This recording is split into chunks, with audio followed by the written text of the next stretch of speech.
की जो स्थिति हो गई है, एक प्रशासनिक सबसे बड़ा मुद्दा है यहाँ पर बेरोजगारी। महिलाएं जीविका दीदी से तो जोड़ दिया कि उनको रोजगार के लिए उनको भटकना पड़ता है कि बिहार की जनता त्रस्त है प्रशासनिक भ्रष्टाचार, बेरोजगारी, महंगाई। कांग्रेस पार्टी हमेशा जनहित के मुद्दों को लेकर के और जनहित के लिए काम किया है। नमस्कार, वॉच न्यूज देख रहे हैं आप और मैं हूं आपके साथ शिखा झा। इसमें मैं मौजूद हूं सदाकत आश्रम में और मेरे साथ मौजूद हैं विधायक प्रतिमा दास।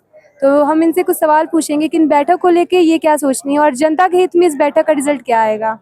पहले तो नवरात्रि की शुभकामना आपको और आपके सारे दर्शकों को। ये CWC की जो राष्ट्रीय कार्य समिति की जो बैठक हो रही है, इस आज़ादी के बाद पहली बार, आजादी के बाद ऐसा कहा जाए पहली बैठक है ये। सदाकत आश्रम जो है एक पवित्र स्थान है जहाँ से स्वतंत्रता संग्राम के तमाम आंदोलन किए गए और यहाँ पर हमारे स्वतंत्रता सेनानियों ने आज़ादी के आंदोलन में यहाँ रह करके उन्होंने देश को आज़ाद कराने के लिए संग्राम किया। हमारे पहले जो देश के राष्ट्रपति थे डॉक्टर राजेंद्र प्रसाद जी यहाँ रहते भी थे। तो ये बहुत ही गर्व का विषय है और गर्व की बात है कि पूरे देश से लगभग 200 सीनियर लीडर बिहार में आए हैं और उसमें खास तौर से हमारे राष्ट्रीय अध्यक्ष आदरणीय मल्लिकार्जुन खड़गे जी, जननायक आदरणीय राहुल जी और KC वेणुगोपाल जी सहित तमाम लोगों का बिहार की इस पावन धरती पर कांग्रेस और अपने क्षेत्र राजापाकर की तरफ से मैं उनका स्वागत करती हूँ। लेकिन जैसा बता दूं आपको शिखा जी कि बिहार की जो स्थिति हो गई है, एक प्रशासनिक सबसे बड़ा मुद्दा है यहाँ पर बेरोजगारी, पलायन। नौजवान पढ़ लिख कर रोजगार के लिए घूम रहे हैं और नहीं रोजगार मिल रहा है तो पलायन कर रहा है। किसी को नौकरी भी मिल रही है तो वो आउटसोर्सिंग के माध्यम से, जो उसका आर्थिक, सामाजिक और शारीरिक शोषण के बराबर है। किसान परेशान है, उनको सही मूल्य, उनके उत्पादन पे उनको सही मूल्य नहीं मिल रहा है।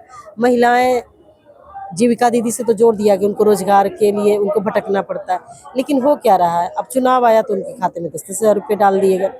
तो ये ऐसा लग रहा है कि जो भी हमारे पैसा है, जो पूंजी है बिहार का, जो खजाना है, वोट के लिए लुटाया जा रहा है और ऐसा लग रहा है कि चुनाव के बाद बिहार की स्थिति बद से बदतर होने वाली है। आज भी हम लोग प्रतिदिन 63 करोड़ रुपया सूद के रूप में चुका रहे हैं, तो हम कहाँ हैं, हम किस जगह पे खड़े हैं। इन कांग्रेस पार्टी का हमेशा से देश और राष्ट्र के जनता के लिए, जनहित के लिए पार्टी ने आवाज़ उठाई है।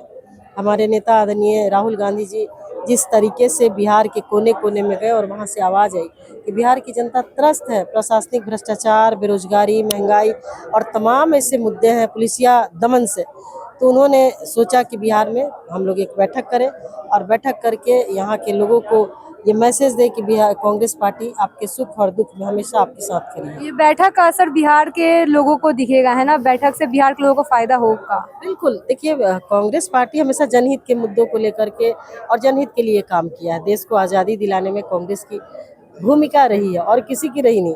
लेकिन सबसे बड़ी बात मैं बताऊं कि जिस उम्र में लोग मौज मस्ती घूमते फिरते, उस उम्र में हमारे नेता आदरणीय राहुल गांधी जी देश की चिंता कर रहे हैं, देश के लिए लड़ रहे हैं। ठंडा, गर्मी, बरसात, वो पदयात्रा करके उन्होंने मैसेज दिया कि देश को यदि कोई भी व्यक्ति, किसी पद पे बैठा हुआ व्यक्ति संवैधानिक संस्थानों को यदि ध्वस्त करने की कोशिश करेगा तो वो चुप नहीं बैठेंगे और जनता का समर्थन उनको मिल रहा है।